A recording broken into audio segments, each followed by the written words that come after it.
This is a reminder for you where we are. It's alfalfa.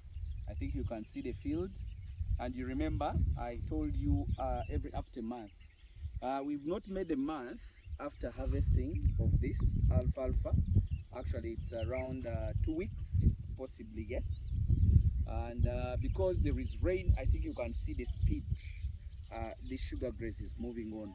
It's really perfect. What did we do after harvesting, after cutting it? We got down, I think the cameraman can even show you, we always put the dung, the goat's dung, we put it back such that it fertilizes our garden. So the rate on which this sugar grass is going to, this alfalfa is going to grow on, it's going to be very perfect. It's going to be very nice. I think you can see the speed. It's now 2 weeks, but just imagine by the time we shall make a month, where will it be?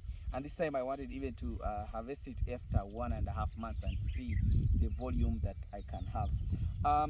The reason of posting to you this video, I want you to not to be excited.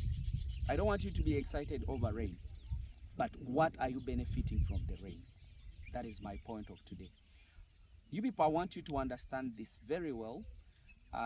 When you see a rainy season, it is a season for you to prepare yourself for the dry spell. All of us, we've been crying. Me, myself, hamiisi, have been crying. I've been without rain for quite some time. But now it has come. What am I supposed to do with the rain? 1, I have to do the planting of the grasses. 2, I have to store my grasses for the next season. You see the rate of the grass now, the growth of the grass that is doing right now. It's growing at a high rate. What does that mean? It is giving me an opportunity to harvest more grass, to make bigger storage, so that in a dry spell I do not again cry. Here you are. This is my alfalfa. I'm going to harvest it. Use the time of the rain.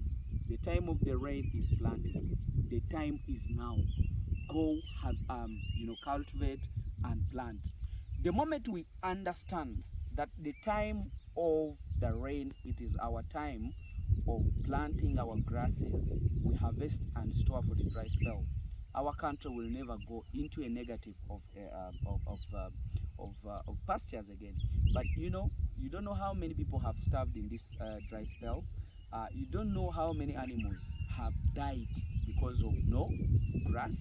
You have no idea of how many people have lost the muscles, those that have sold even their animals at a less cost.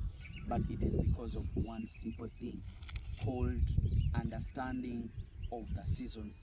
When the season is on, utilize it well. Like we, the farmers, like the animal farmers, we utilize it.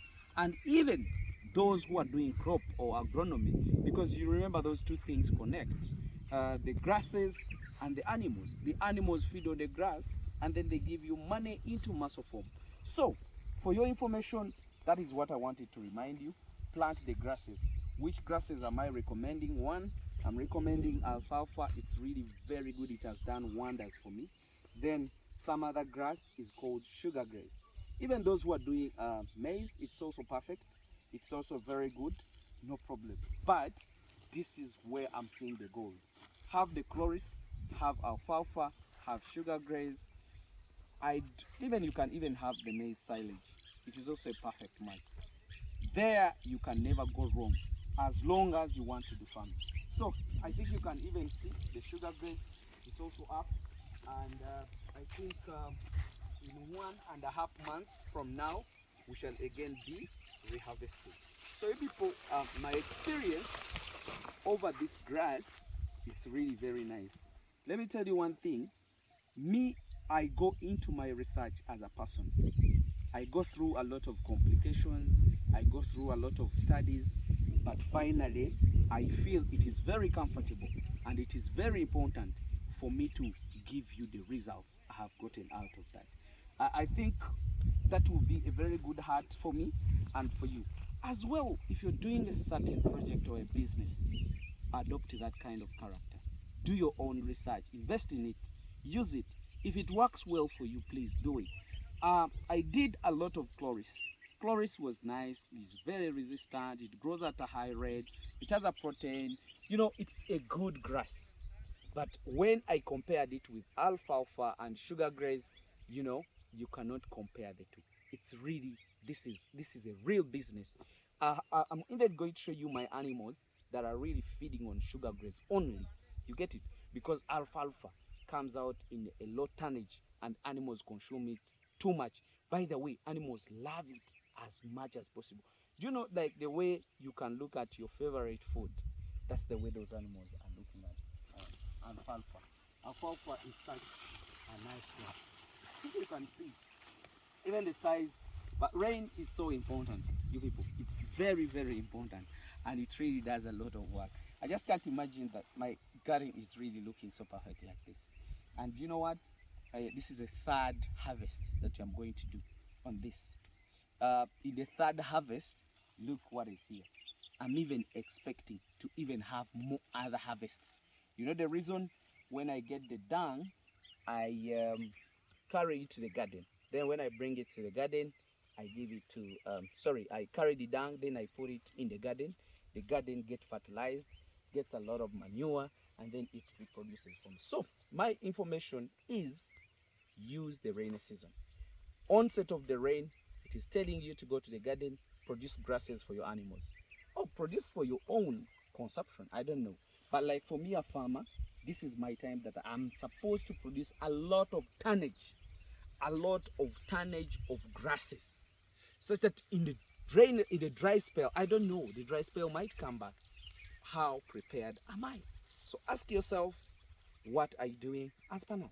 Are you preparing for the animals next time? Because you people, like it or not, where we are going to be looking at the weight of the animal. And what is really helping us in the weight of the animal is the feed. Without feeds, you cannot maintain the weight. So that's where we are going. Our country or our continent is improving on the nutrition, then improve on the size of the animals. We have good animals, but what is killing them is the feeding. We don't mind about people have square miles, let the animals go graze, come back. You don't know what they are eating, and whatever they are eating, it is again burnt through the walking, the burning of the calories. An animal walking a kilometer, you know, that's a long thing. Like if you let them go, and then when they come back, you give them the content you want, it can really give you a very good result. There, the nutritionists as well, they will support you because they understand what I mean. So if the country is improving in many other things, let it work. Let's as well move forward to see that we really get the result. Let me just wish you the best. I wanted just to show you this, show you the progress. Me, I'm sticking on it and I'm moving forward with it. I wish you the best. Bye for now.